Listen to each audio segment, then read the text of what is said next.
Bom, como eu tinha começado a conversar com vocês na aula no link anterior, né, hoje especificamente eu não vou poder estender indefinidamente a nossa prosa, não, porque eu tenho um compromisso de pesquisa, né, que vai me obrigar a fazer uma viagem, então eu estou com um tempo meio restrito, mas aí eu queria propor para todos vocês da gente ter, né, um outro encontro extra quando, após alguma das aulas do professor Marcelino, né, e aí assim que ele terminar, a gente continua e a gente faz um bate-papo, aí um bate-papo mais solto, né, para a gente percorrer, assim, todos os tópicos que nós discutimos na disciplina.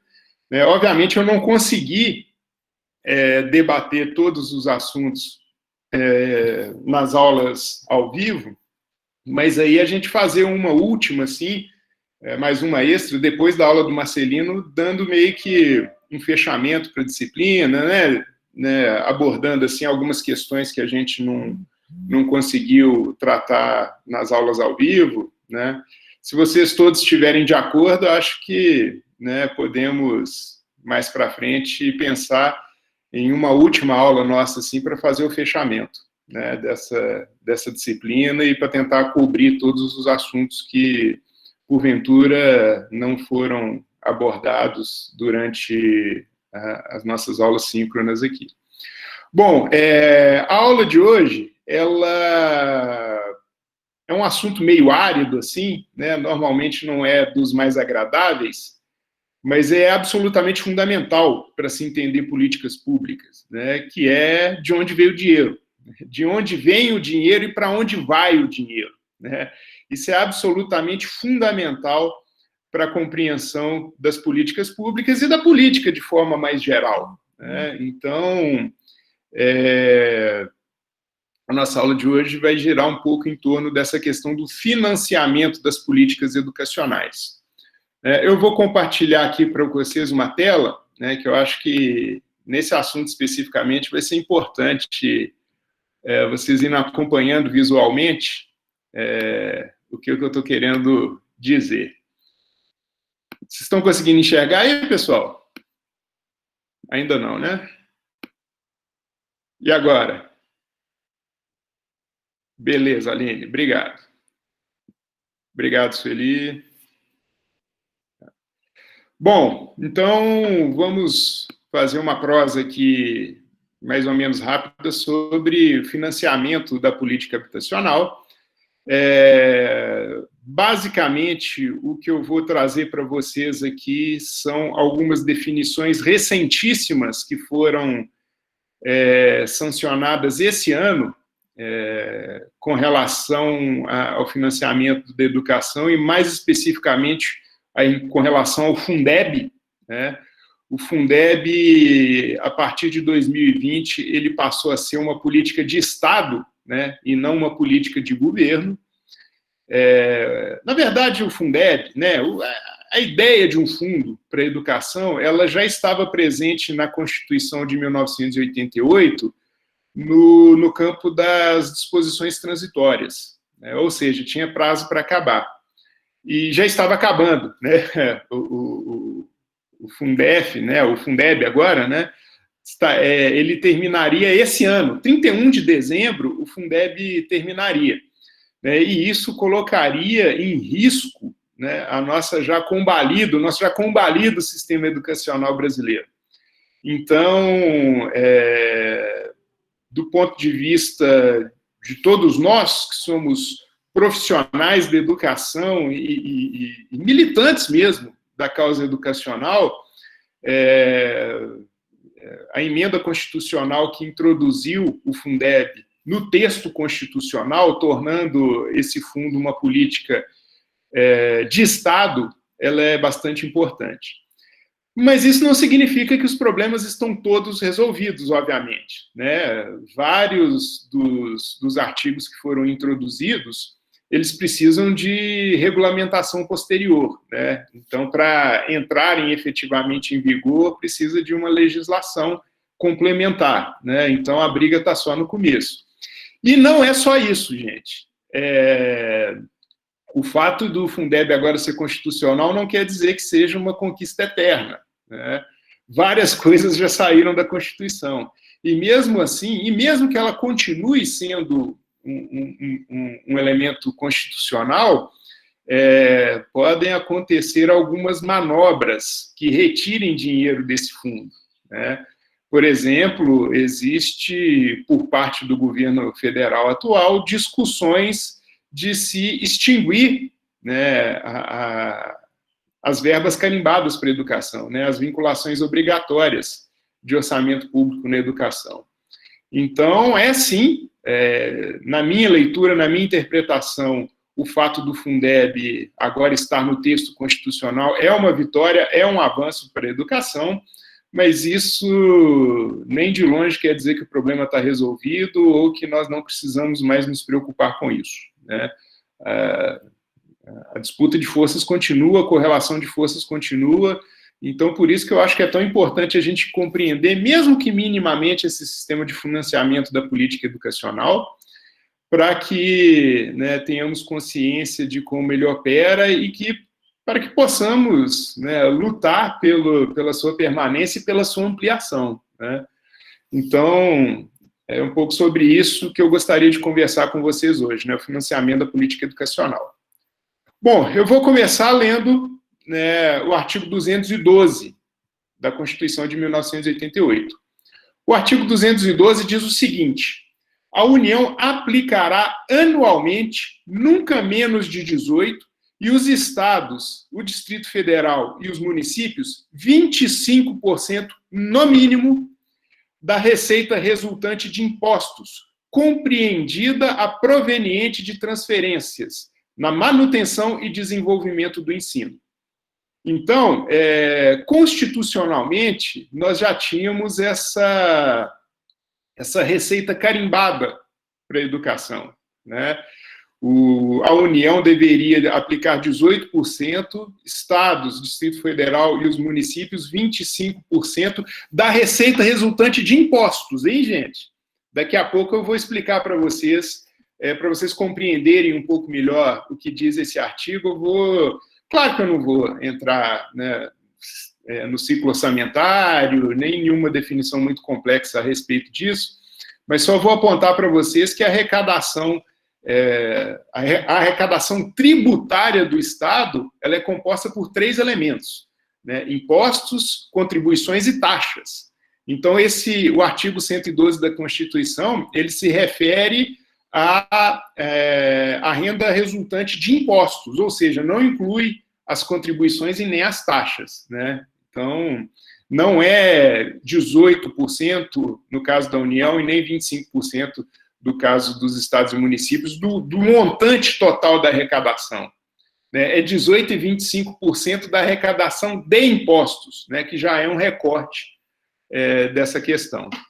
O parágrafo 1º, né, do artigo 212, né, ele vai nos dizer que a parcela da arrecadação de impostos transferida pela União aos estados, ao Distrito Federal e aos municípios, ou pelos municípios ou pelos estados aos respectivos municípios, não é considerada, para efeito do cálculo previsto nesse artigo, receita do governo que a transferir, né?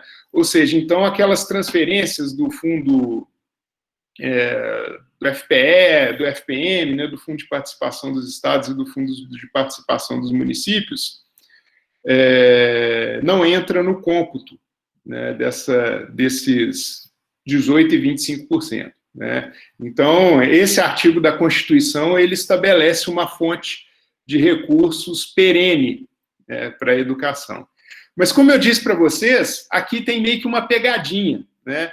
Porque dá a impressão, né, a gente poderia ter a impressão de que se trata de 18% ou 25% do total, do montante total de arrecadação da União, Estados e Municípios, e não é o caso, né? Como eu disse para vocês, né, os tributos, ou seja, aqui, só um pouco antes disso, né, o Estado não produz riqueza, não produz. Né? Todo recurso utilizado pelo Estado, ele é retirado da sociedade e do mercado via tributos. O grosso, tem algumas outras coisinhas que o Estado pode arrecadar, mas acaba que são elementos que são pequenos. A gente, como aqui não é uma aula do ciclo orçamentário, a gente pode ignorar essas outras pequenas receitas e a gente ficar com o grosso da receita do Estado, que é uma receita tributária. Então, os tributos, eles são pagamentos obrigatórios que cada um de nós, os cidadãos e as empresas, têm que fazer ao Estado para que ele possa custear suas atividades. Então, o grosso da arrecadação dos estados é por via da cobrança de tributos. Entretanto, existem 3 modalidades de tributos. Existem os impostos, as contribuições e as taxas.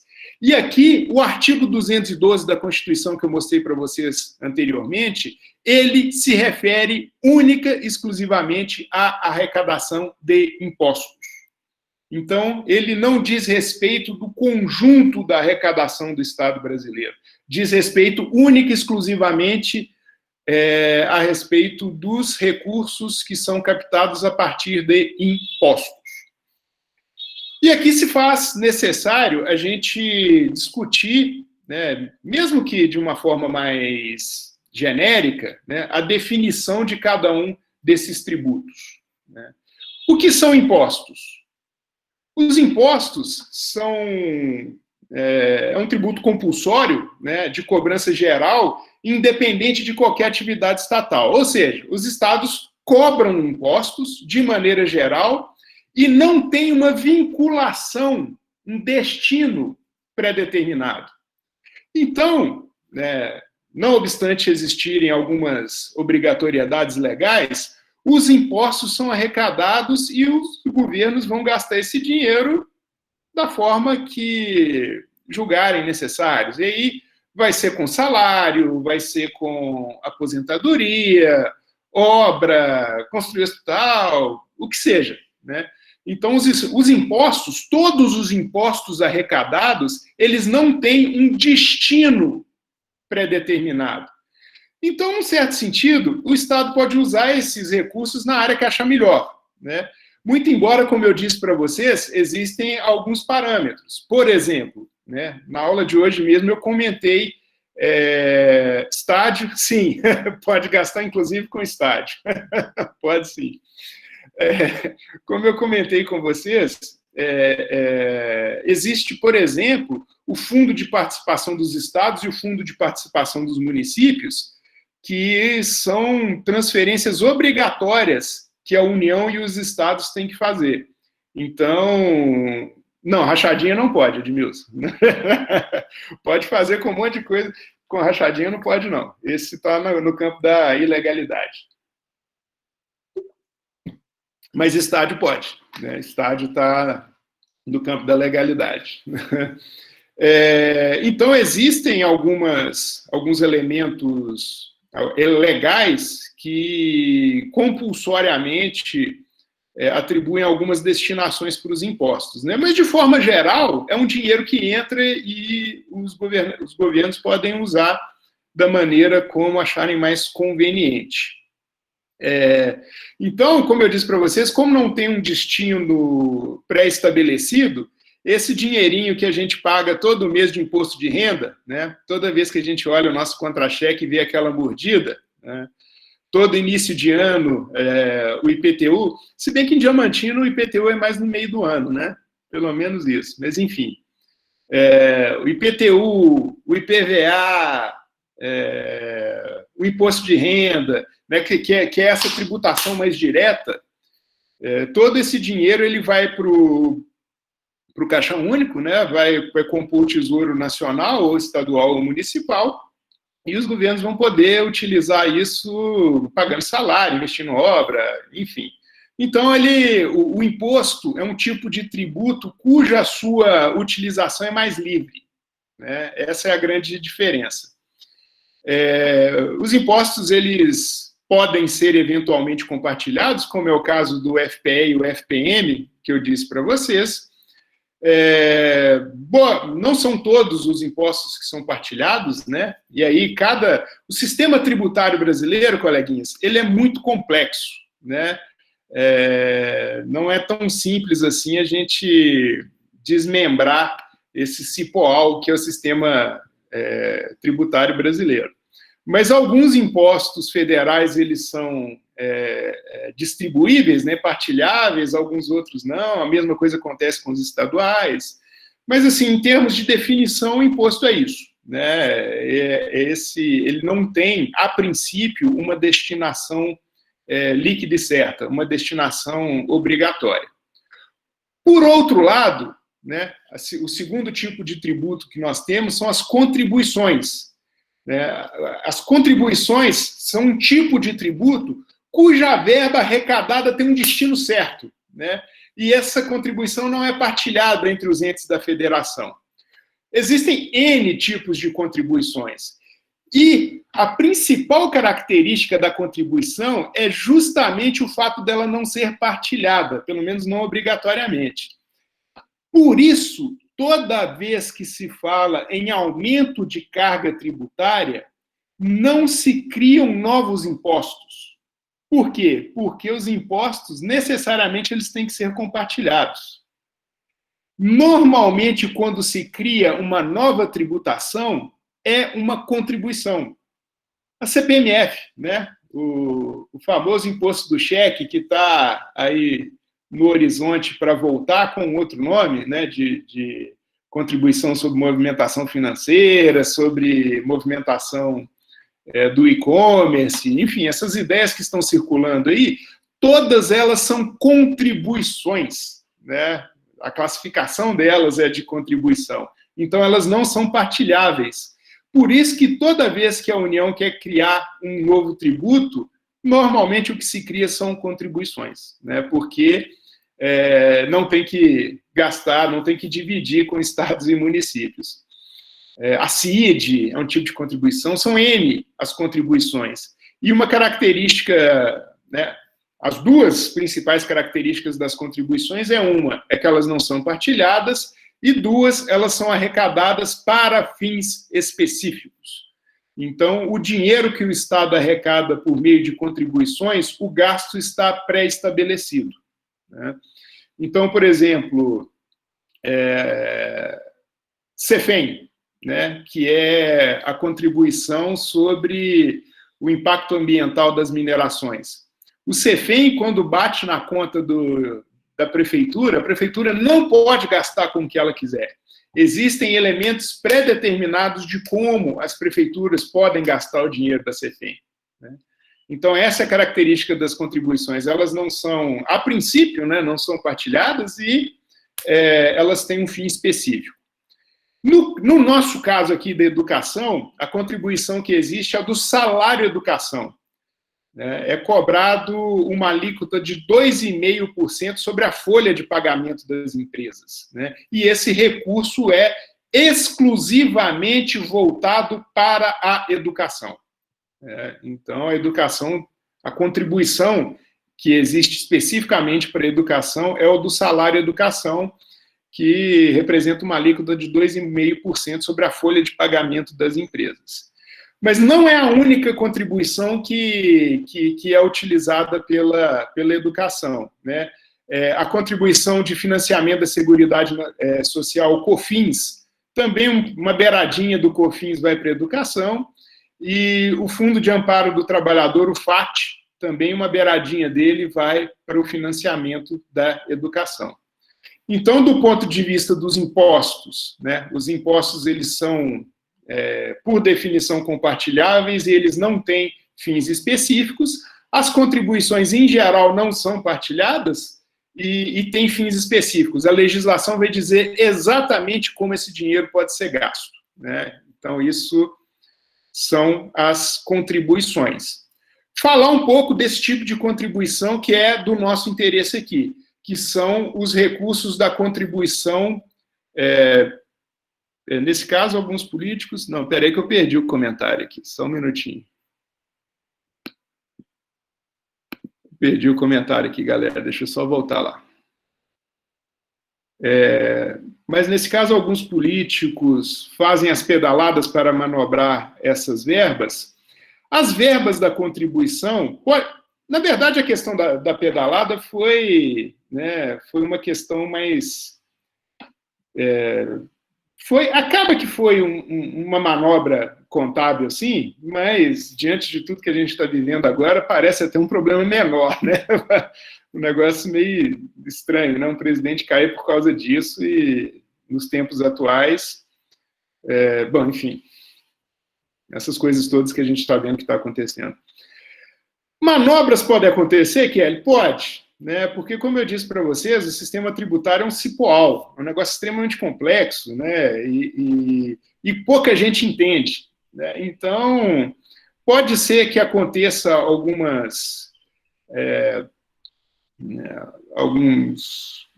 malversação de uso, algum erro, principalmente, Kelly, em município pequeno, né, porque os municípios pequenos têm muita dificuldade em constituir um corpo técnico especializado que consiga dar conta de todas essas dimensões. Então, pode acontecer, sim, de utilizar um recurso de contribuição para alguma coisa que não deveria.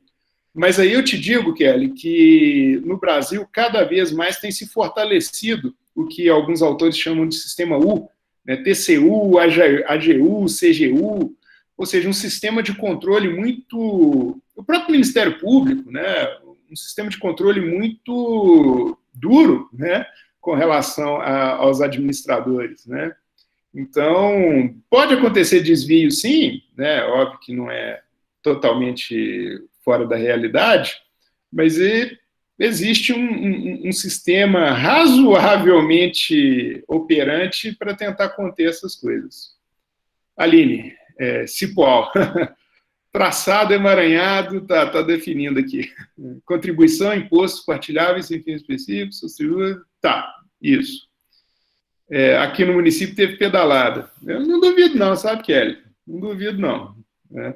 E os tributos das notas fiscais quando compramos no supermercado. Muitos deles são... Sueli, a maioria deles é imposto. Né? Aí tem que ver cada um. Aí realmente tem que olhar cada um. Mas vários deles são impostos. O ICMS, por exemplo, que é um imposto sobre circulação, né, ele incide ali no preço de cada coisinha que a gente compra no supermercado. Né? E o sistema tributário brasileiro, ele está muito focado justamente nesses impostos indiretos que você disse.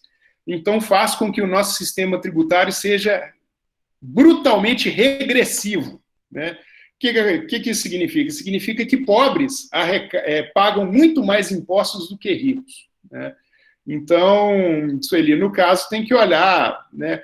Nas notas fiscais pode ter alguma contribuição ali, mas também tem impostos. Né? Ali também tem impostos nas notas fiscais. Alexandre, como faz para seguir esse rastro quando algumas verbas são conseguidas fora do seu tempo por um parlamentar? Deputado. Alexandre, esse assunto é boa, essa pergunta é boa. A princípio, Alexandre, quando essa verba vem de emenda parlamentar, o controle sobre ela é menos rígido. Eu vou dar um exemplo para vocês que aconteceu aqui na universidade recentemente. A universidade a universidade ela é um sistema parlamentarista, sabe, gente? O chefe do executivo, né, o reitor, o diretor de unidade, o coordenador de curso, na verdade, eles não apitam nada. Né? Todas as decisões são decisões colegiadas. Né? Então, no caso da universidade, o conselho maior é o conselho universitário, o Consul. Então, basicamente, o reitor vai executar tudo que o Consul determina. Esse ano, a reitoria da UFVJM comprou 2 carretas para virar consultório dentário ambulante. Comprou 2 carretas. E esse assunto não passou pelo Conselho de Curadores, não passou pelo Conselho Universitário. Por que não passou? Justamente porque era uma verba de parlamentar. Né? Era uma verba parlamentar. Né? Enfim, era uma emenda parlamentar. Né? E a emenda parlamentar, nesse sentido, tem um pouco mais de flexibilidade. Né? Na verdade, é muito do interesse do parlamentar, né? Em que ele quer gastar aquele recurso, né? Então, Alexandre, os recursos de emendas parlamentares, eu não conheço, né? E aí aquela coisa, né? Precisaria que nós conhecêssemos, estudássemos mais a fundo o, a legislação das emendas parlamentares, mas eu te diria que, a princípio, a destinação desse recurso é mais livre. Pode comprar carreta, pode comprar ambulância, pode construir, reformar, né? Então, Alexandre, tende a ser um recurso mais livre, e aí vai ter uma vinculação maior com os interesses do parlamentar mesmo que está liberando esses recursos, beleza? E seguir o rastro, ele é difícil mesmo, sabe? Toda prefeitura deveria ter um portal de transparência, sabe, Alexandre? Toda prefeitura deveria ter, né, para a gente acompanhar a entrada do recurso e a saída, né? A princípio é isso. Bom, onde eu parei aqui, o recurso do salário educação. Os recursos dessa contribuição salário educação, que corresponde a uma alíquota de 2,5% da folha de pagamento, elas são destinadas ao Fundo Nacional de Desenvolvimento da Educação, né? E você lembra aquilo que eu falei? Esses recursos são carimbados, né? É muito claro com o que os prefeitos e governadores podem gastar esse dinheiro. E pode gastar com merenda, pequenos reparos e manutenção das escolas. Então, esses recursos do salário educação não pode ser utilizado, por exemplo, para pagar aposentadoria e pensão, né? Esse dinheiro do salário educação não pode ser gasto com isso.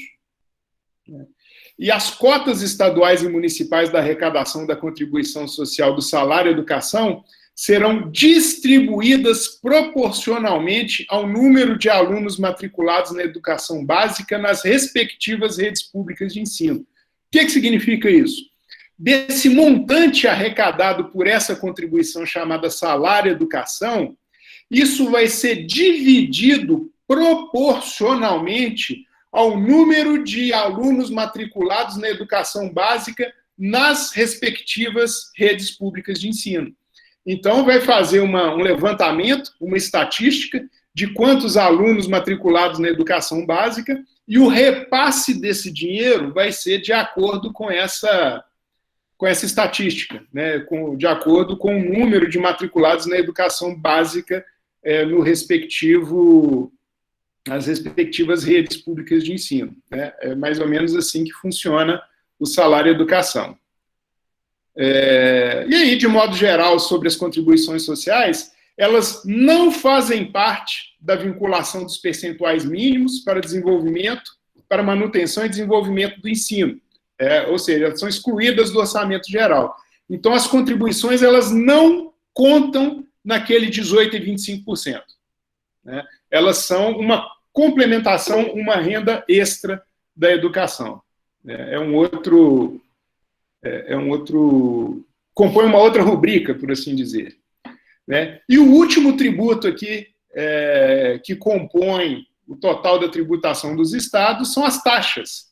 Né? E as taxas são mais específicas ainda, né? Elas normalmente se relacionam com algum serviço específico.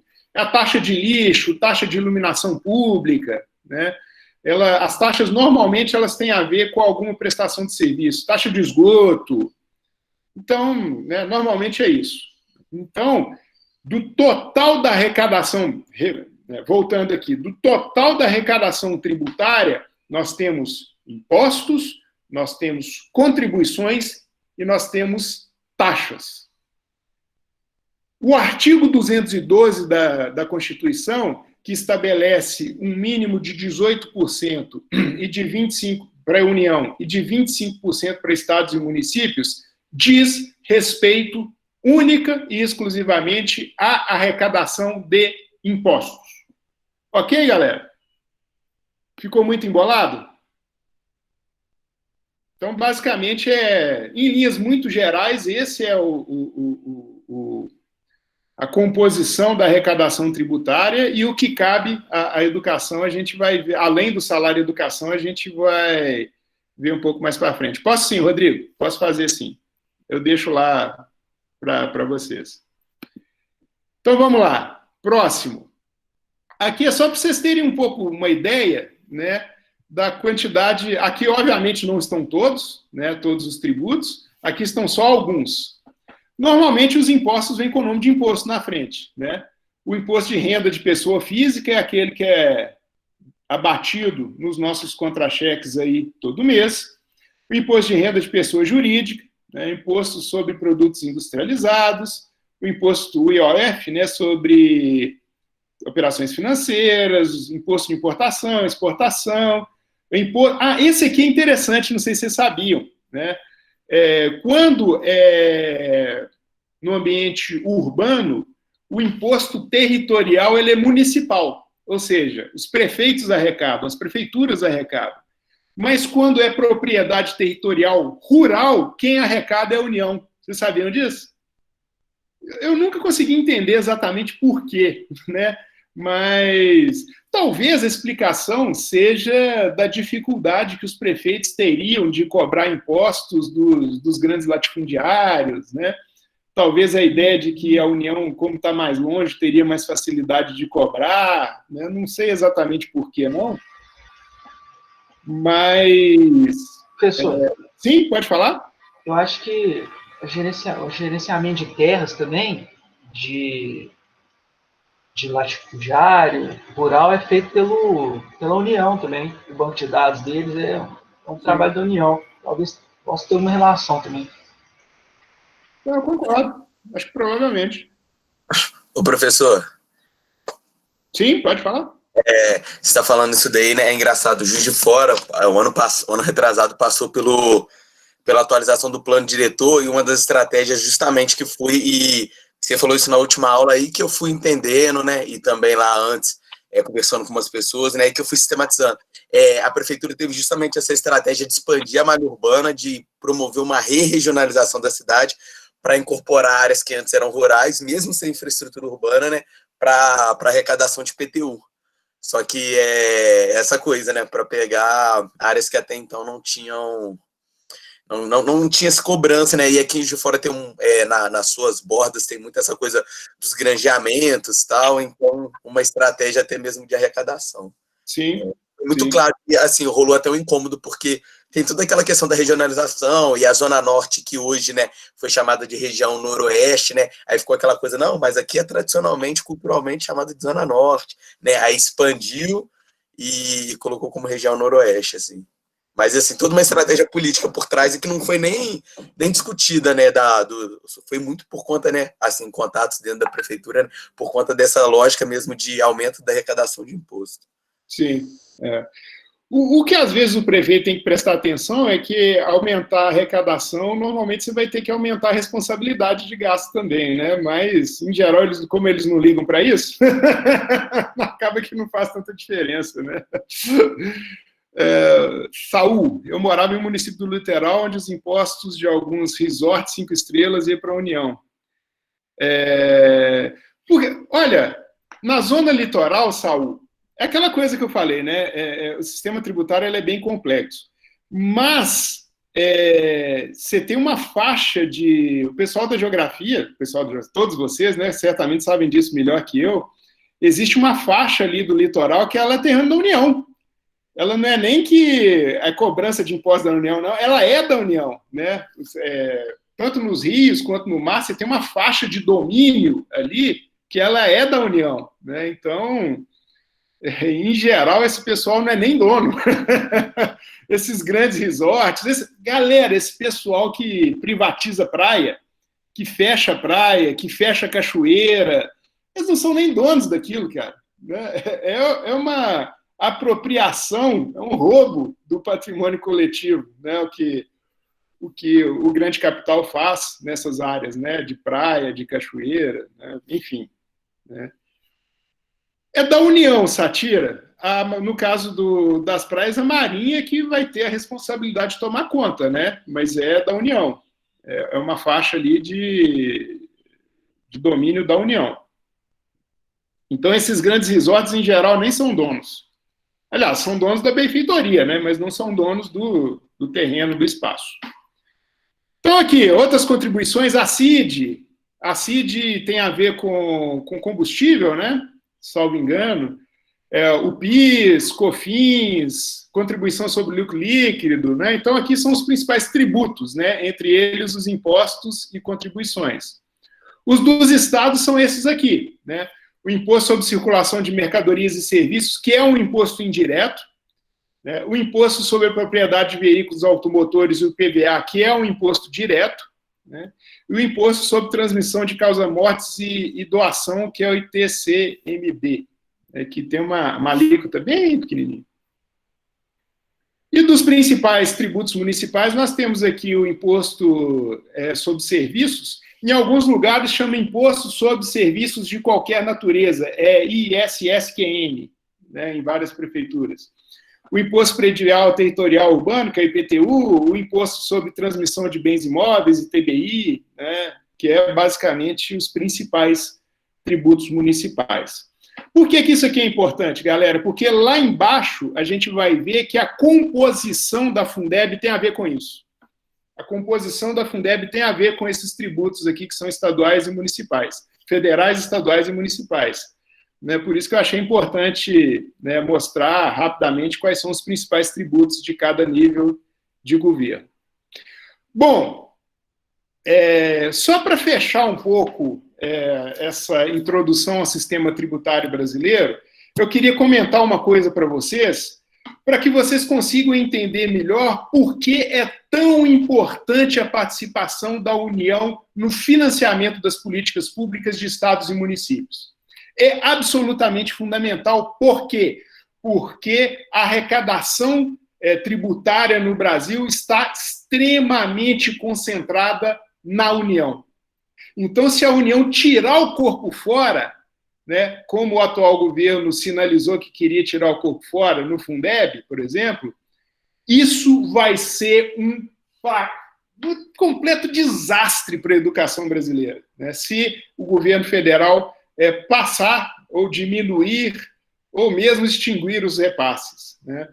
Por quê? Porque a Constituição de 1988, galera, promoveu uma intensa descentralização administrativa. Né? Na aula que eu comentei com vocês sobre a Constituição, eu mostrei para vocês como a Constituição chega ali atribuindo funções para todos os níveis de governo. Né? No caso da educação, nós vimos que não são exclusividades, são prioridades. Né? Ou seja, os municípios têm que investir prioritariamente no ensino infantil e no ensino fundamental, os estados prioritariamente no ensino fundamental e no ensino médio, a União, ensino profissional, ensino superior, né? Mas isso não é exclusividade.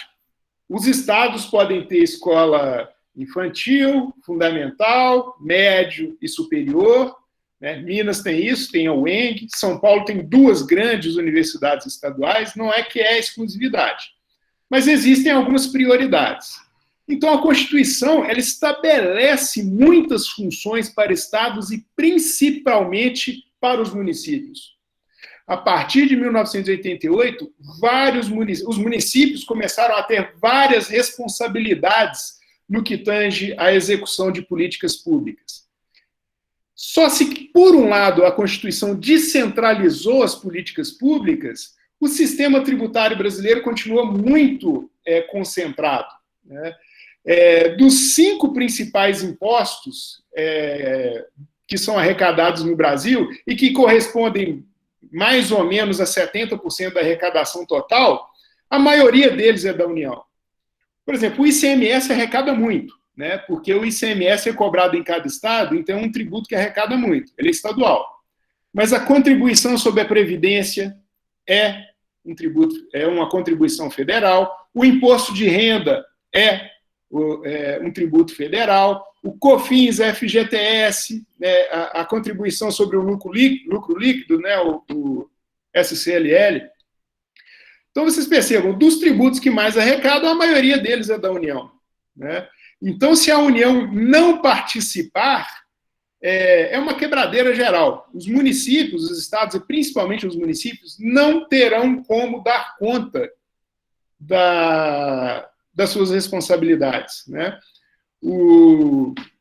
Esse dado aqui está bastante desatualizado, mas eu posso, sem medo de errar, afirmar para vocês que isso não mudou muito, não. 70%, em torno de 70% da arrecadação tributária está na União, 25% nos estados e 4% nos municípios. E os municípios têm que dar conta do atendimento básico de saúde, do atendimento básico em educação. Cada vez mais os municípios têm sido impulsionados, né, obrigados a tratar da questão da segurança pública, né, criando guardas municipais. Então, assim, tem muito recurso concentrado na mão da União. Por isso é tão importante a participação da União na complementação de recursos da educação, porque o dinheiro está lá, né? É aquela história, né? Quem paga a banda escolhe a música, né? Então, né, por mais que a Constituição tenha descentralizado responsabilidades, ela não descentralizou recursos. Então, estados e municípios ficam a reboque do governo federal. E como quem paga a banda escolhe a música, né, a participação do governo federal é extremamente importante para essa nossa área da educação. É fundamental. Bom,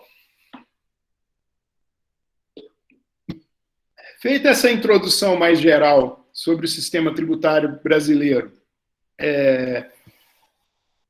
uma fala também preliminar sobre a contribuição lá, o salário e educação, e a necessidade da participação do governo federal enfim, no financiamento das políticas educacionais. Eu queria falar um pouco com vocês agora sobre o Fundo de Manutenção e Desenvolvimento da Educação Básica e de Valorização dos Profissionais da Educação, o Fundeb, né? Como eu disse para vocês, já em 88, o legislador previa a necessidade de um fundo de participação. Ele já estava presente ali, só que ele tinha data para acabar. E a data para acabar era esse ano, né? Esse Fundo de Manutenção e Desenvolvimento da Educação Básica acabaria em dezembro desse ano, mês que vem, né? Então, o sistema educacional brasileiro chegou pertinho de um colapso, tá, gente? Porque se esse Fundeb não fosse renovado, os municípios teriam, a grande maioria dos municípios não teria como continuar sustentando a sua rede própria. E eu, particularmente, considero que foi uma vitória da educação brasileira o Fundeb agora ser uma política de Estado, né? Ele está dentro da Constituição. Como eu disse para vocês, né, não existe conquista eterna, né? Várias coisas que já estiveram na Constituição já não estão mais, né?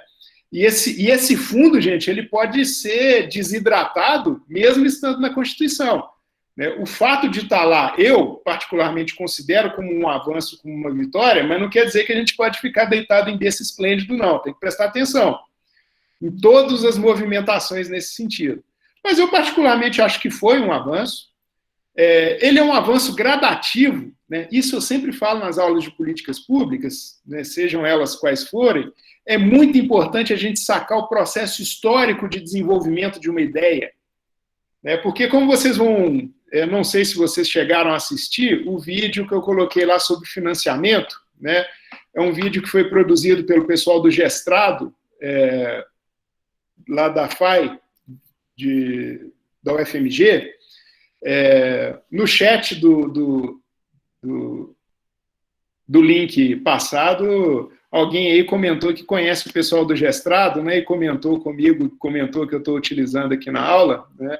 O Gestrado tem um material muito bacana, assim, conheço muita gente lá tem grandes amigos lá no Gestrado, né? O Alexandre, que está apresentando o vídeo, o apelido dele é Totinha, o que está apresentando o vídeo lá, o Thiago, né? Tem um pessoal muito bom lá no Gestrado, e eu, com alguma frequência, eu uso alguns materiais deles. Mas no vídeo que eu coloquei para vocês, o cara está debatendo isso, né? E é interessante que ele vai fazer um histórico para a gente desse fundo. Uma das coisas que eu acho mais interessante na fala dele é quando ele diz que essa ideia da existência de um fundo, a ideia de uma base, de um piso salarial profissional nacional, de uma carreira nacional, isso já estava sendo discutido em 1984, né? Ou seja, as ideias não caem do céu, nem brotam do chão. É um processo político de correlação de forças, né? Por isso, às vezes, uma ideia surge, assim, todo mundo, às vezes, acha que é absurdo. Não, isso não vai acontecer nunca. Mas, com o tempo, galera, a ideia vai ganhando musculatura. Ela vai ganhando algumas mentes, ganhando alguns corações. Então, às vezes, uma coisa que é utopia hoje, quem sabe daqui a 20 anos não se concretiza, né? A ideia de um fundo, a ideia de um piso nacional para a educação, a ideia de uma carreira padronizada, é uma ideia que está aí já há quase 40 anos. Né? Se desenvolvendo a trancos e barrancos, com muito custo, mas está aí. Né? O governo Fernando Henrique lançou o Fundef, né, que ele era muito mais restritivo. O governo Lula reformula o Fundef e cria o Fundeb, que tem uma base maior. Então, assim, as políticas públicas, às vezes, elas vão caminhando, né, com passo de formiga, assim, né? Aquela música do Lulu Santos, né? Com passo de formiga e sem vontade. Mas, às vezes, caminha, né? E eu acho que o Fundeb estar agora no texto constitucional, eu acho que é um avanço, né? Um avanço importante. Bom, mas vamos lá, tentar destrinchar um pouquinho o que é o Fundeb, né? A Constituição vai nos dizer o seguinte, né? A Constituição vai nos dizer que a distribuição dos recursos e de responsabilidades entre o Distrito Federal, os estados e seus municípios é assegurada mediante a instituição, no âmbito de cada estado e do Distrito Federal, de um fundo de manutenção e desenvolvimento da educação básica e de valorização dos profissionais da educação. O nome do fundo é gigante, né? E de natureza contábil. O que significa isso aqui, gente? O Fundeb não é um fundo só. O Fundeb são 27 fundos, né? Cada estado e o Distrito Federal tem o seu. Então, por assim dizer, é um pool de fundos, né? É um sistema de fundos. O Fundeb não é um fundo só, né? Cada estado tem que ter o seu. Né? E os recursos do Fundeb serão distribuídos entre cada estado e seus municípios proporcionalmente ao número de alunos das diversas etapas e modalidades da educação básica presencial matriculados nas respectivas redes nos âmbitos de atuação prioritária. O que isso significa? Que o recurso do Fundeb vai ser distribuído de acordo com o número de matrículas naquelas áreas que são prioritárias. Então, por exemplo, o ensino infantil não é prioritário para os estados, mas é prioritário para os municípios. De novo, os estados podem ter escolas de ensino infantil? Óbvio que pode, não é proibido. Mas o ensino infantil não é prioridade, né? Então, vai contar um número de matrículas prioritárias. E aí, a partir disso, esses recursos vão ser distribuídos, né, a partir do número de matrículas. Daqui a pouquinho a gente vai ver que a modificação do Fundeb deu uma complexificada nisso, né? A modificação que foi feita em 2020, que foi feita esse ano, com a emenda 108, né? Tenho quase certeza que é isso, é a emenda 108 de 2020, né? Foi promulgada esse ano. Estabelece alguns outros parâmetros de distribuição, mas basicamente é isso, né? Basicamente, esse recurso vai ser distribuído de acordo com o número de matrícula. Professor, diga. O Fundeb, você acha que essa, assim, a forma de distribuição, da arrecadação, ele pode cristalizar, por exemplo, ou fortalecer a questão da lotação de sala, uma vez que tem a ver a quantidade de matrícula para a escola? Faz sentido isso, então? Olha, poder pode.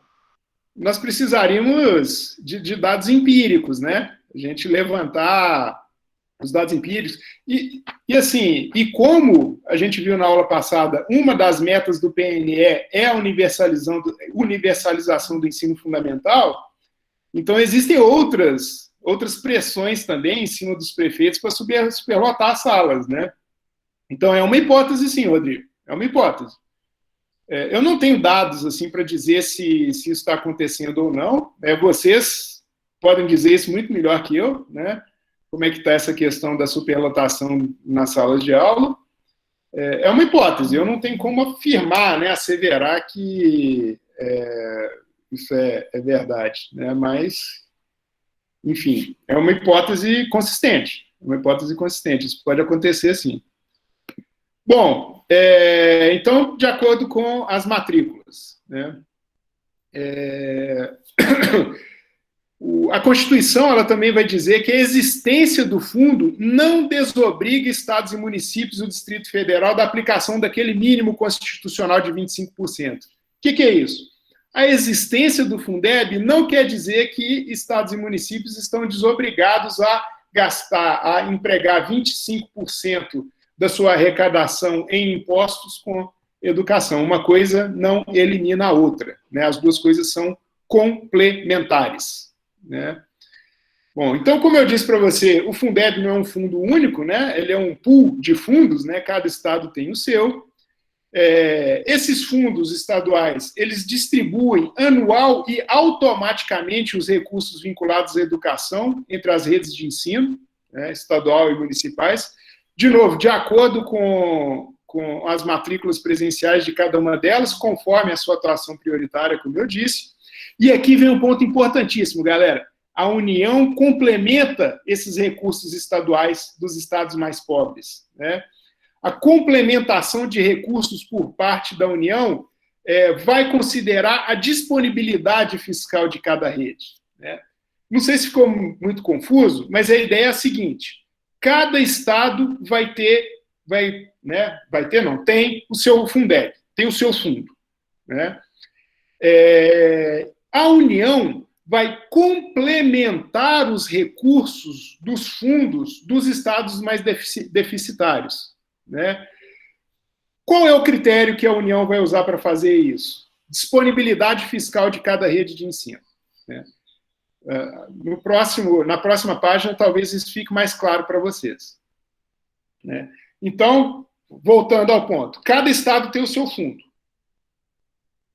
E a União se compromete a complementar esse recurso dos estados mais pobres, né? Então, a União deve destinar hoje, né, para a complementação ao Fundeb, o equivalente a 10% da soma dos 27 fundos estaduais. Então, todo o recurso que os 27 fundos têm, eles são juntados num bolo. O total desse bolo, hoje, a União tem que aportar 10%. Então, no caso aqui, esse dado, acho que ele é atual, os 27 fundos têm 15,5 bilhões. Então, o Estado tem que aportar 10% disso. O Estado não. A União, o governo federal, tem que aportar 10% do total desses fundos para ajudar os estados mais pobres. Como é que isso é feito, né?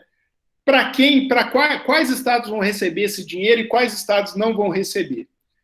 Esse recurso é destinado a equalizar, né, para diminuir as desigualdades regionais, né? É óbvio que o estado de São Paulo, por exemplo, tem muito mais recurso que o Acre, né? Então, o estado de São Paulo consegue manter minimamente o piso salarial, consegue manter minimamente o conjunto de obrigatoriedades que envolve a prestação de serviço educacional. O Acre não necessariamente. Então, o governo federal vai aportar recurso no Acre para que o valor médio por aluno suba um pouco.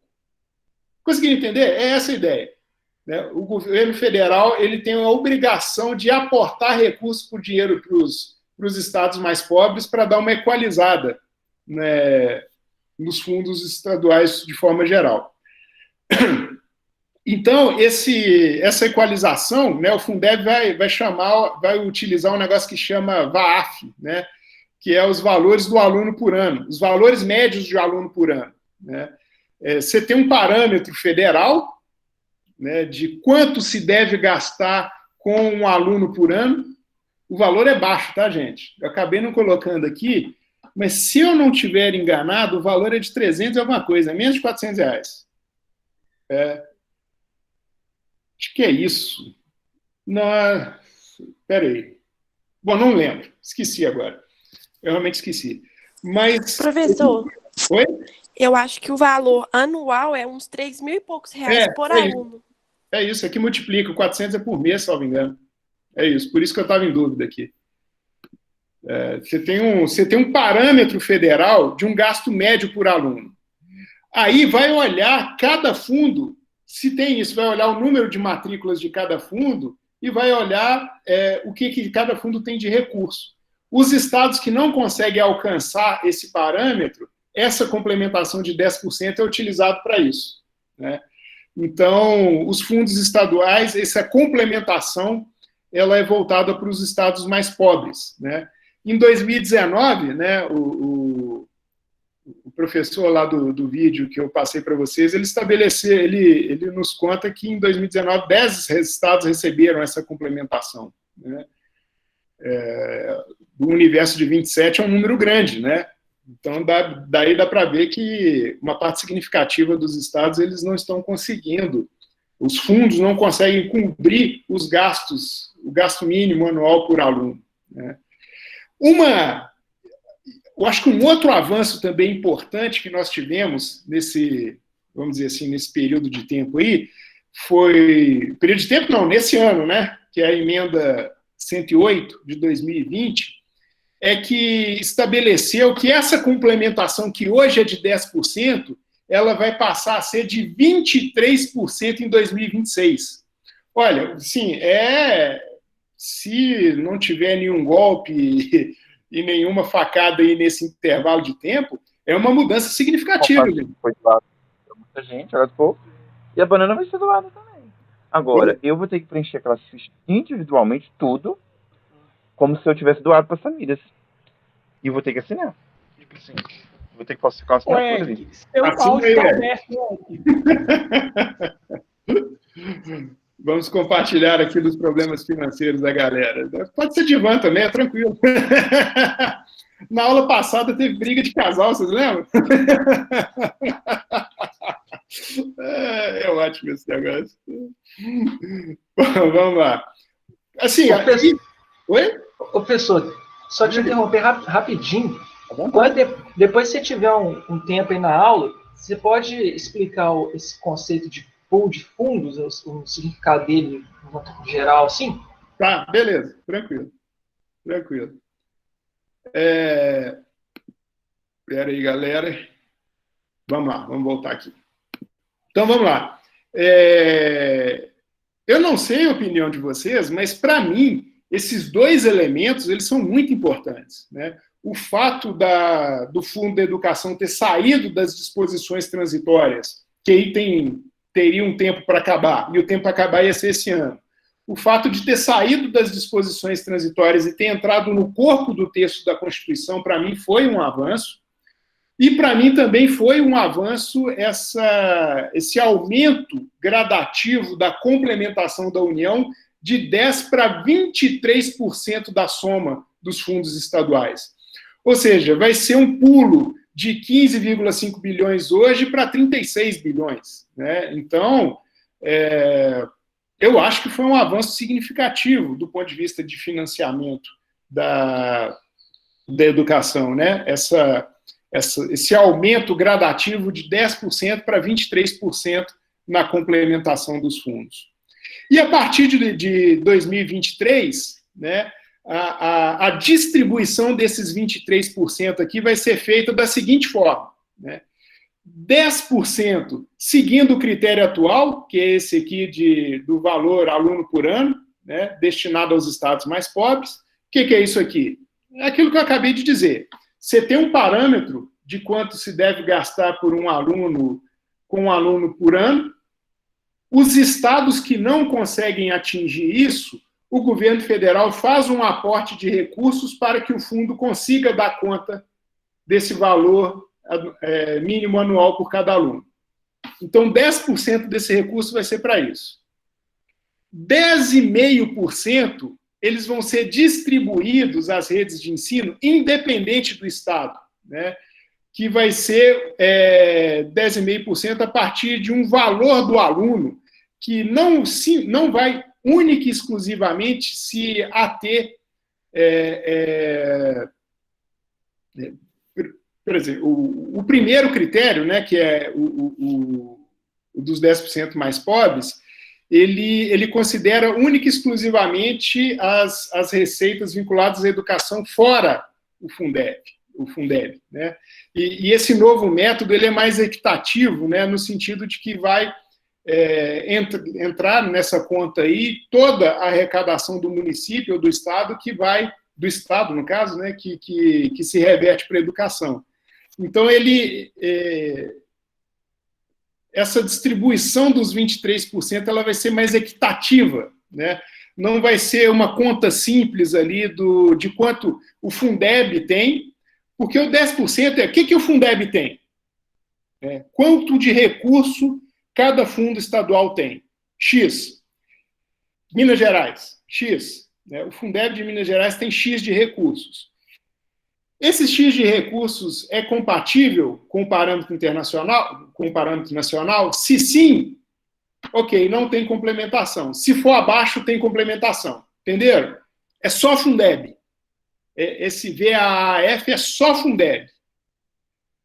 Esse VAAT, né, ele não considera só o Fundeb, ele considera o Fundeb e as outras arrecadações que se voltam para a educação. Então, ele é mais complexo sobre esse ponto de vista, né? Ele vai conseguir... ele vai ser mais equitativo do ponto de vista da redistribuição dos recursos. Então, parte vai ser parte da complementação levando em conta o Fundeb e a outra parte da complementação levando em consideração toda a arrecadação que é utilizada na educação. E, por último, né, por último não, mas a Constituição, essa reformulação, né, a emenda 108 de 2020, acrescentou esse 2,5% aqui, ó. Esse 2,5% vai ser distribuído às redes de todo o Brasil que cumprirem condicionalidades de melhoria de gestão e que tiverem evolução nos indicadores de atendimento, aprendizagem e redução de desigualdades. O que é isso aqui, pessoal?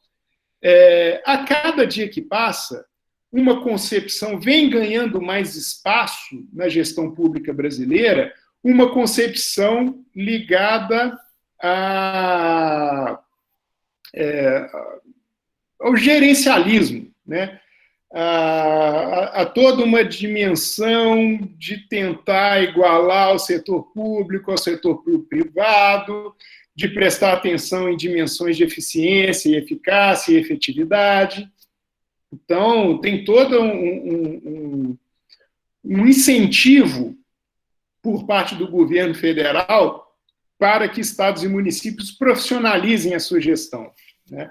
Isso não é de agora não, tá, gente? Né? Isso começou ali em 94, né, com o governo Fernando Henrique Cardoso, mas é um movimento que ele só fez crescer de lá para cá, né? O próprio governo Lula estabeleceu incentivos parecidos para o campo da assistência social, por exemplo, né?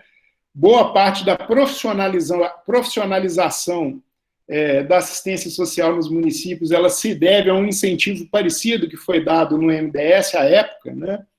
Então, existe cada vez mais uma tendência da administração pública brasileira em valorizar essa dimensão da eficiência, eficácia e efetividade do trâmite da coisa pública. O que não é necessariamente ruim, né?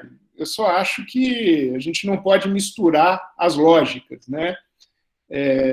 Setor público é muito diferente do setor privado, né? Agem com lógicas absolutamente distintas. O setor público não é para dar lucro, né?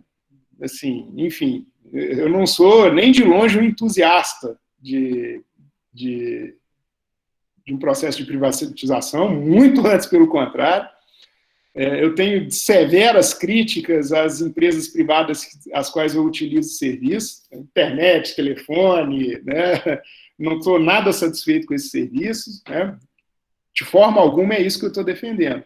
Mas, em alguma medida, eu acho que é importante, sim, alguma preocupação com eficiência, eficácia e efetividade das políticas públicas. Então, nessa emenda 118 de 2022, foi acrescentado esse 2,5% aí que serão distribuídos às redes que apresentarem indicadores de evolução de atendimento, aprendizagem, essa coisa toda. E, por último, né, a Constituição também estabelece o curso aluno qualidade, né, que eu vi que alguém comentou aqui no chat, né, o Paulo César. Tinha uma proposta para o aluno que era o CAQ, né, curso aluno qualidade, que é exatamente isso aqui que o Paulo César está nos dizendo, que ele tem razão, inverteria essa lógica, Paulo César. O problema é que isso ainda não foi regulamentado, né? Mas a ideia do custo aluno-qualidade seria não prestar atenção nessas coisas aqui de cima, né? Não prestar atenção no número de matrículas somente, ou na quantidade de recursos fiscais disponíveis para cada estado. Na verdade, inverter a lógica, como o Paulo César disse. Você ia pegar as necessidades de cada escola. O que essa escola precisa? Está precisando de biblioteca, de quadra, equipamento, pessoal, né? E fazer uma conta disso pelo número de matrículas, né? Ou seja, seria uma inversão da lógica. Seria pensar o seguinte: o que eu preciso para ter uma boa educação? Seria essa a lógica do custo aluno qualidade. E isso está na Constituição, viu, Paulo César? Está na Constituição. Só não foi regulamentado ainda, né? Por isso que eu falei para vocês que o fato de estar na Constituição eu acho um avanço, mas por si só não significa muita coisa, assim, né? Não quer dizer que o problema está resolvido. Existe toda uma luta, né? A permanência de uma luta nesse sentido, né? A coisa não está resolvida. E esse CAC, ele é constitucional. Ele está na Constituição, mas ele ainda não foi regulamentado. E é uma lógica, assim, que, segundo, de acordo com o Paulo César nos disse, inverteria um pouco essa lógica aí da coisa. E aqui, galera, a Constituição, ela desce em detalhes lá do que vai compor o Fundeb. E a leitura da Constituição, ela é meio chata, né, porque ela não facilita para o leitor, né? Ele não vai dizer desse jeito que eu estou dizendo aqui, ela vai se remeter a outros artigos da Constituição. Então, eu fiz um arrazoado aqui, um resuminho para vocês, que facilita na leitura, né, que ajuda a descomplicar um pouco a leitura dessa parte da Constituição, né, e mais especificamente essa emenda 108 que eu estou falando para vocês. Bom, como será composto o Fundeb? Vamos lá, por partes. Eu vou disponibilizar isso aqui para vocês lá na disciplina, tá? Qual é a composição do Fundeb? 20% das seguintes receitas, né? Por isso que lá em cima eu mostrei para vocês o que eram os principais tributos federais, estaduais e municipais, né? Porque isso é importante na composição do Fundeb. Então, 20% da transmissão, causa-mortes e doação de qualquer bens ou direitos. Sujeito morreu, está doando ou transferindo o patrimônio. Tem uma tributação em cima disso aqui, que é pequenininha, não lembro de cabeça quanto que é, mas é pequeno. 20% do que é arrecadado com isso vai para o Fundeb, né? As operações relativas à circulação de mercadorias, esse aqui é o ICMS. 20% do que é arrecadado pelo ICMS vai para o Fundeb. Propriedade sobre veículos automotores, é o IPVA, que a gente paga todo início de ano. 20% vai para o Fundeb. 50% do produto da arrecadação do Imposto da União sobre propriedade territorial rural, ou seja, metade do imposto sobre propriedade territorial rural vai para o Fundeb, né? O imposto territorial rural, um imposto federal. o ICMS, o IPVA e a transmissão de causa-morte são impostos estaduais. 20 inteiros, 20,5%, né, do fundo de participação dos estados e municípios vai para o Fundeb. 22,5% do fundo de participação dos municípios vai para o Fundeb. Ou seja, os repasses de recurso que são pré-estabelecidos, né, o fundo de participação dos estados e o fundo de participação dos municípios, quando o estado ou o município recebe, ele obrigatoriamente tem que mandar uma parcela para o Fundeb também. A arrecadação do imposto sobre produtos industrializados, né, 10% para os estados e Distrito Federal, proporcionalmente ao valor das respectivas exportações do produto. Ou seja, uma parcela do imposto do IPI, né, também vai ser utilizado para compor o Fundeb de acordo com a proporção, a participação de cada estado aí na composição do fundo, né? Então, gente, basicamente, é essa um pouco a estrutura de financiamento da educação no Brasil, né? Os estados e municípios têm a obrigatoriedade de investir 25% dos seus recursos em educação, não do total de recursos, como eu disse, né, do total de recursos arrecadados por impostos, excluídos aí a contribuição e as taxas. Além disso, tem o salário educação, né, que é uma contribuição que tem uma alíquota de 2,5% sobre a folha de pagamento das empresas, né, também vai para a educação. Essa contribuição é uma contribuição federal e o repasse desses recursos são feitos com base no número de matrículas. E o que talvez seja o mais importante de tudo, o Fundeb, né, que é esse fundo. O Rodrigo perguntou ali, né, na verdade, o pool de fundos não é que seja um fundo único para o país inteiro, são 27 fundos, né, cada estado tem o seu. Né, e a União tem a obrigação de complementar esse fundo caso ele não atinja um número mínimo, o valor mínimo o custo mínimo de aluno por ano. Né. Vai ver o número de matrículas e vai ver o recurso do Fundeb. Né. Se o recurso do Fundeb não cobrir o mínimo, a União cobre com esses recursos. Né. Como a gente viu, a emenda 108, ela tenta tornar essa complementação um pouco mais igualitária, né, no sentido de que continua, obviamente, considerando o valor do Fundeb, mas também passa a considerar a arrecadação total, o volume total de recursos da educação, né, para fazer um cálculo também de repasses. E além do 2,5% lá ligados à melhoria de gestão. Né.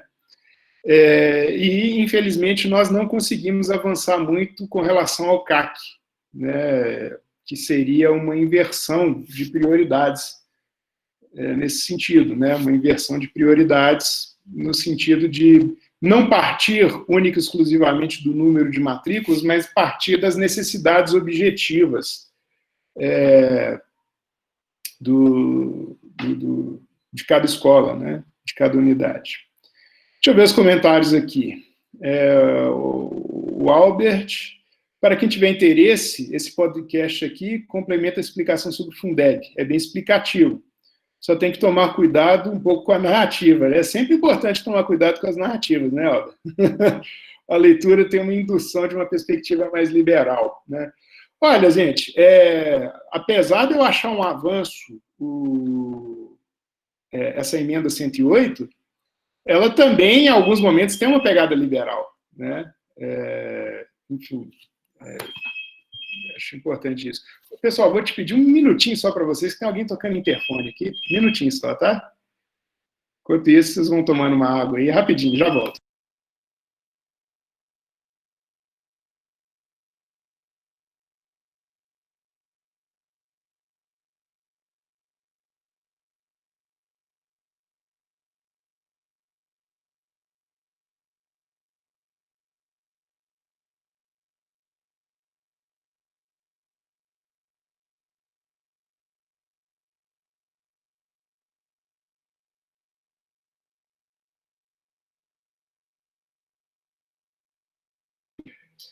Desculpe aí, pessoal. É que essas coisas de home office, né?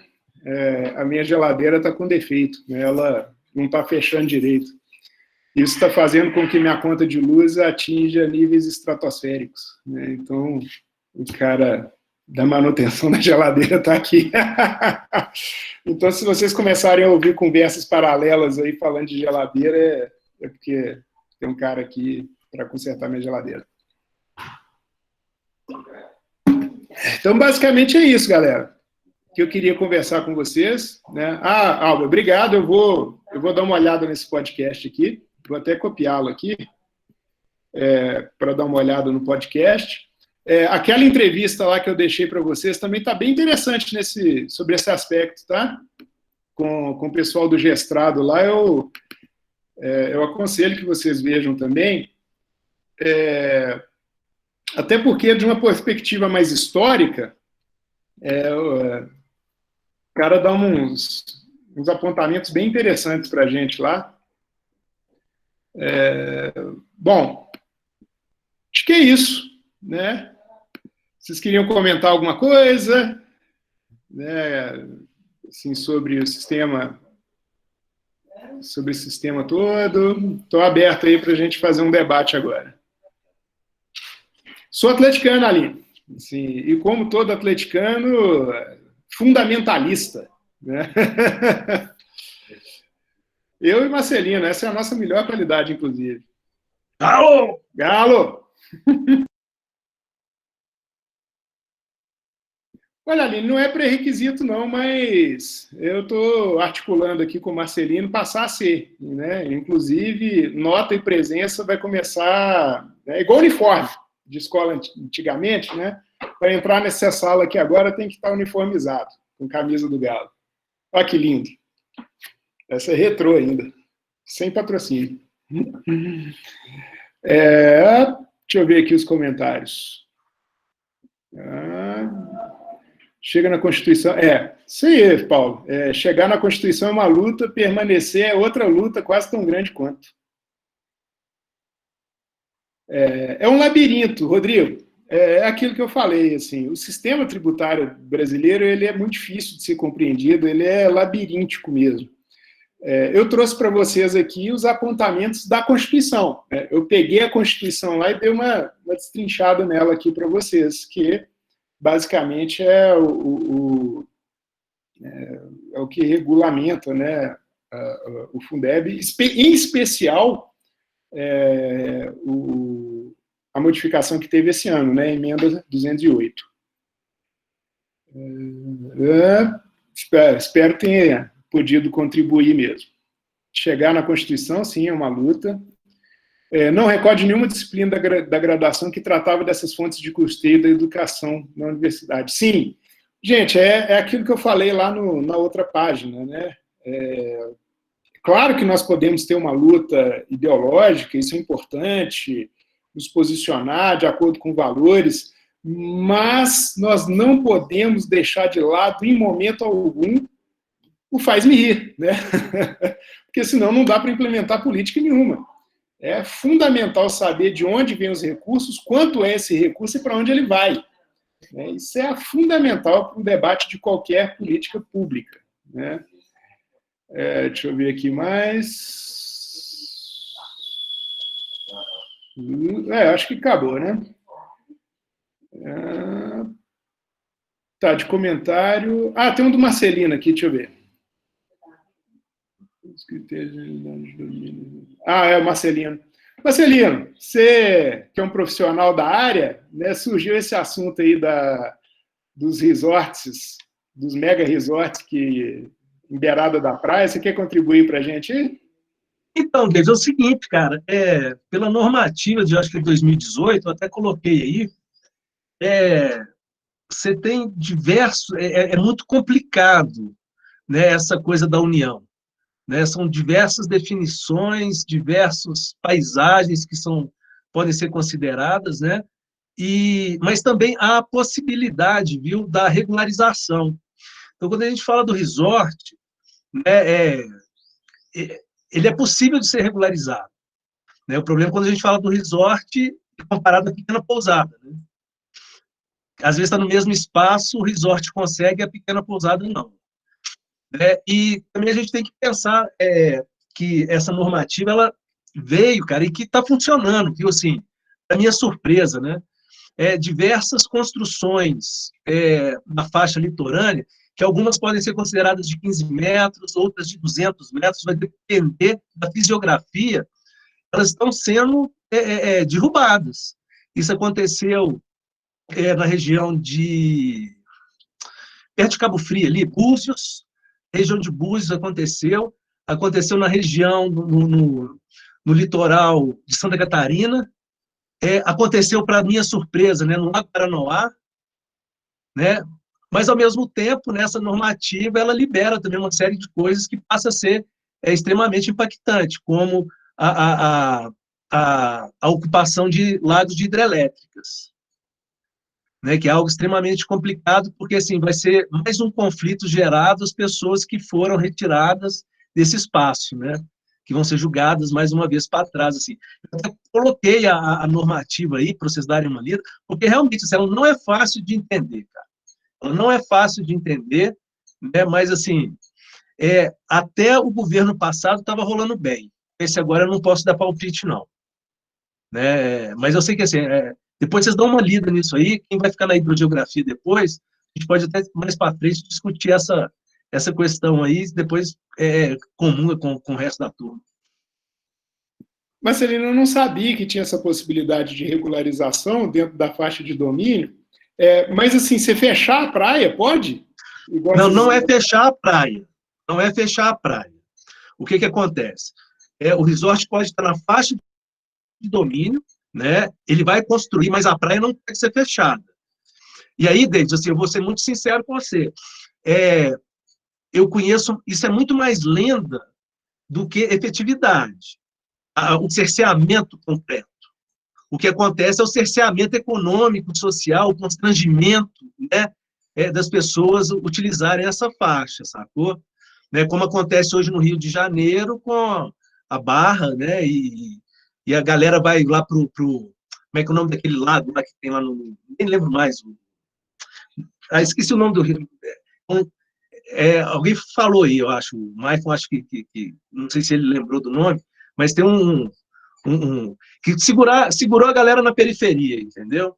Então, assim, existe muito esse discurso, fecharam as praias. Bom, não é bem assim, eu acho que o fechamento vai muito mais vinculado a essa questão do constrangimento, né?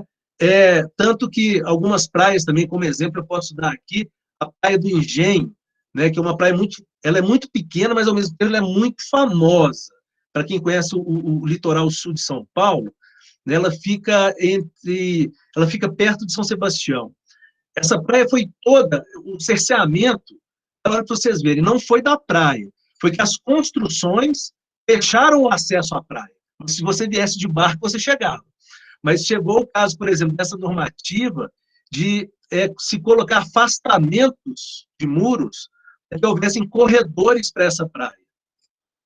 Mas aí o que acontece? Tem um corredor, você chega, você pode até levar sua churrasqueira lá, né, um farofão, né, do galão, né, mas quando você chega, você está numa casa, né, extremamente Casa Cláudia, os garçons de uniforme passeando pela praia, né? Então, existe esse constrangimento, sabe? Então, isso que eu acho que é o maior limitador que tem quando a gente fala do resort, é nessa questão do constrangimento, né, e dessa exclusão econômica social, mas não de uma barreira física, sabe? Mas depois vocês olham essa normativa, cara, ela é muito bacana, sabe? Mas ela é complexa, ela é difícil de entender. Valeu demais, Marcelino. Eu já vi alguns casos que realmente não é uma barreira intransponível, assim, no sentido que não fica um segurança lá te barrando de entrar. Mas, às vezes, por exemplo, no Rio, você tem um litoral mais recortado, ali entre Mangaratiba e aquela cidade histórica, como chama? Paraty. Paraty, né? Entre Mangaratiba e Paraty, o litoral é muito recortado, né? Então, às vezes, para você ter acesso a determinadas praias é muito difícil, aí você faz uma construção, fica mais difícil ainda, aí só por baixo. Então, mas você está vendo assim, que por isso que a legislação é complicada. ela não está te cerceando o acesso à praia. Se você chegar de barco, você pode entrar. Você compreende? Então, assim, é uma maldade, assim, uma questão a barreira física, assim, ó, eu estou fechando a praia de um lado e do outro, ela é questionável, porque sempre o mar vai estar aberto. Você sempre vai ter uma lateral aberta para você ter acesso a ela. Mas quem tem barco, quem tem iate, né, aí é outra história, né? Aí é outra história. Né? E é uma coisa importante, viu, gente? Rapidão aqui, o que está rolando agora nessa pandemia, por exemplo, que está gerando uma série de conflitos disso, Davis, é o número de pessoas que optaram a morar em barcos. E não é pequeno, houve um crescimento de quase 70%, né, da indústria naval para atender esse público. E a maior dificuldade desse público hoje é encontrar o que se chama de âncora livre. Né? Porque se você for para uma marina, igual a Marina da Glória, né, outra, você paga, né, como se fosse um condomínio, você tem que ser sócio. Então, uma das maiores dificuldades hoje é a âncora livre. Então, hoje, quando você chega na enseada da Urca, né, que é próximo à Marina da Glória, hoje é como se fosse um estacionamento livre para barco. Né? É uma das grandes dificuldades por causa do acesso. Mas é o que eu estou falando para vocês, assim, não foi cerceado, eles chegam de barco, mas hoje eles não conseguem nem estacionar a porra do barco.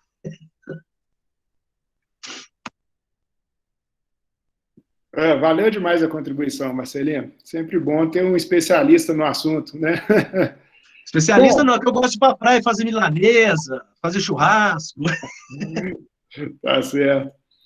Bom, pessoal, eu acho que era mais ou menos isso que eu queria conversar com vocês, né?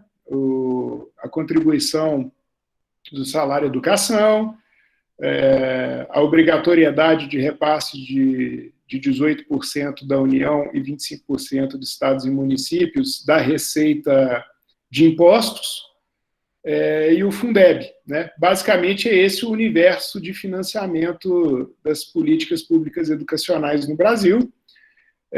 Queria enfatizar essa mudança, né, da emenda 108 de 2020, que estabeleceu alguns fatores importantes, né, principalmente no que diz respeito, primeiro que, né, constitucionalizou o Fundeb, né, tirou das disposições transitórias e botou no corpo constitucional, e estabeleceu um aumento progressivo da complementação da União, né, de 10% a 23%, hoje em dia de 10%, daqui a alguns anos a ideia era de que chegue a 23%, e essa complementação vai ser com base naquelas regras que eu mostrei para vocês. Né? 10% com relação ao número de vagas e recurso de cada fundo estadual, 10,5% o número de vagas e o total de recursos da educação de cada estado, e 2,5% ligado à questão de melhoria de gestão do sistema. Então, ao final desse período aí, o repasse, a complementação da União vai chegar a 23%, usando esses parâmetros, e tem a questão né, que foi comentado aqui, da qualidade, né, de um indicador que não leve em consideração, o CAC, né, um indicador que não leve em consideração apenas número de matrículas e montante de recursos, né, mas que leve em consideração as necessidades de cada escola. Isso também está positivado na Constituição, mas ainda não foi regulamentado, né, e é uma luta que nós temos pela frente aí, regulamentar essa inversão de lógica, né, na distribuição dos recursos voltados para a educação. Pessoal, acho que era isso que eu queria comentar com vocês hoje. É uma aula mais árida, assim, né, mais chatinha, mas eu acho que é absolutamente fundamental a gente saber de onde vem o dinheiro e para onde ele vai, né, até para nos reforçar enquanto professores, enquanto pessoas preocupadas mesmo com a educação. Beleza? Então, assim, eu queria só combinar com vocês, mais tarde de eu dar, né, como o professor Marcelino vai ter as aulas dele, e ele vai estar sozinho, né, não vai ter nenhuma outra disciplina, a gente combinar mais tarde mais uma aula extra, né, mas aí, como eu foquei as aulas síncronas, né, ao vivo, no conteúdo mais hard, assim, né, de Constituição, de plano de educação, de financiamento, né, basicamente as nossas aulas aqui foram foram mais áridas, né? E eu acabei não debatendo os assuntos complementares que eu deixei lá, né? A questão da violência na escola, a questão da pandemia e o papel docente, que eu acho que são questões muito importantes também, que eu queria debater com vocês, e mais do que falar, no caso, eu ouvi a experiência de vocês, né, a experiência concreta de vocês com relação à violência nas escolas, a questão da pandemia, do ensino remoto. Então, eu queria, né, mais para frente ali, depois de uma aula do Marcelino, a gente fazer mais um bate-papo mesmo sobre isso. O que vocês acham? Pode escrever aqui no chat, se vocês estão de acordo.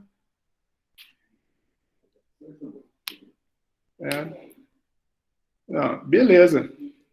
Então, pode falar, Rodrigo. Professor, eu também tenho o texto lá que você soltou lá no sistema, que é interessante, dos grupos que estão... Dos grupos isso? Isso aí é uma coisa interessante também, desses que estão cada vez mais abraçando, pegando, né, os tentáculos estão chegando no ensino fundamental, médio, nível superior, grupos super difíceis, assim, até de fazer um mapa deles, né, de saber como que eles estão agindo, quando começou a comprar, quando isso começa. Se você lançou uma cartilha lá, bacana pra caramba, puder comentar sobre isso também, isso é interessante. Podemos debater sobre isso. E o que mais me assustou naquela cartilha, Rodrigo, é que está caminhando para um cenário de oligopólio, né? As grandes estão pegando todas as pequenas, assim. E eu tenho um amigo que é gestor de uma escola confessional aqui em Belo Horizonte. Ele me passou o cenário que ele está achando que boa parte das convencionais não vão sobreviver e vão acabar sendo anexadas por esses grandes grupos. As confessionais? Porque até então parece que essas confessionais, pelo que eu estou entendendo, assim, né, que eu estou lendo mais um pouquinho sobre história da educação, ainda tem uma preocupação em não transformar, né, a educação em mercadoria, né? A questão, né, do iluminismo, tem uma filosofia ali, né, que eles mantêm a Terra. Pelo menos assim, para fora tem. Não, eu tô aqui só jogando aqui, ó. Pelo menos da boca para fora tem, né? Exatamente. Existe mesmo um discurso ali, né, que joga ali uma camada ali, mas existe, né? Existe, Mas mesmo elas, Rodrigo, elas têm crise. Com certeza, hein? Imagino que o trem tá feio. Agora, é uma coisa interessante, porque o pessoal que é muito assim, né? O mercado regula o mundo, né? Regula tudo, o mercado, como se fosse um antídoto, né? Para o desequilíbrio do mundo. Eu não sei como que eles vão argumentar sobre essas grandes conglomerados são formadas, né? Porque quem tem mais dinheiro vai, aos poucos, vai comendo na beirada, vai comendo no centro, vai criando um monopólio ali, né? Um oligopólio. E eu não vejo o pessoal fazendo uma crítica aí, né? O pessoal que é muito pró-mercado, né? Então é isso, né? Ninguém está falando nada. Esse assunto está acontecendo na surdina. A oligopolização do ensino superior, ele já está bem adiantado e está tudo na surdina. Ninguém fala nada. Pois é, cara. E não tem nada também que fiscalize a qualidade do que está sendo ofertado ao mesmo tempo, sabe? Que direcione uma crítica. Olha, no ensino superior, o MEC faz esse papel, né? Uhum. O MEC faz esse papel, assim, até com uma relativa competência. Assim. Vamos ver. Pessoal, então, assim, como eu disse para vocês, eu estou meio em cima do laço aqui, eu tenho que ver o negócio da geladeira e eu tenho que viajar ainda hoje.